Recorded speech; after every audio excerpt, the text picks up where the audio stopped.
We shall never surrender. One small step for man. I have a dream. Ask not what your country can do for you.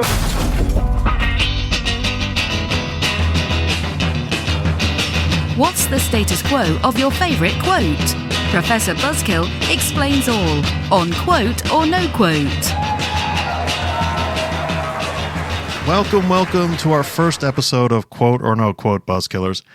In these shows, we'll check into the well-known, well-worn, and frankly worn-out quotes that supposedly originated from the brains and mouths of famous historical figures. Too often, historical and mortal humans are turned into prophets or demigods by generations of us repeating their quotes as if they were divinely inspired.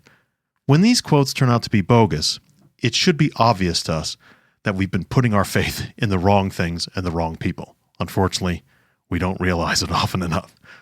And we're going to start, of course, with the granddaddy of them all, Winston Churchill. One of Churchill's most famous riposts supposedly occurred at a social occasion in the 1920s and went like this. Lady Astor, never one of Winston's admirers, said to him, "If I were married to you, I'd put poison in your tea." And Churchill replied, "And if I were married to you, I'd drink it." Well, I hear you buzzkillers out there crying out in anguish, "What's the verdict, Professor?" No quote. Although it's appeared in some biographies of Churchill, there's no solid evidence that he ever said it. The references to this quote in those biographies are unsourced, and therefore it's hearsay.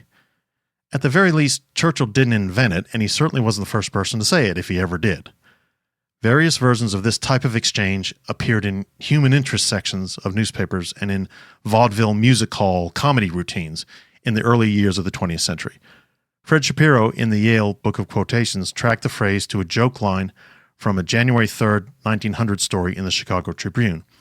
And Garrison O'Toole of the Quote Investigator has traced it to an overheard story in the Listener section of the Oswego Daily Times on November 18th, 1899. Oswego's in upstate New York. So Churchill didn't skirt death by not being married to Lady Astor, but here's a genuine quote from him about doing just that, narrowly avoiding death. "Nothing in life is so exhilarating as to be shot at without result." The source of this is from his book, The Story of the Malacan Field Force, published in 1898. As a young soldier, Churchill was part of the relief force that helped lift the siege of Malacan, which was in 1897. And it was one of the many battles during the long period of the Anglo-Afghan wars in the late 19th century. And he clearly saw some exhilarating action during that campaign. Churchill was probably correct to say that being shot at without result would get your blood racing, but we don't recommend trying it at home.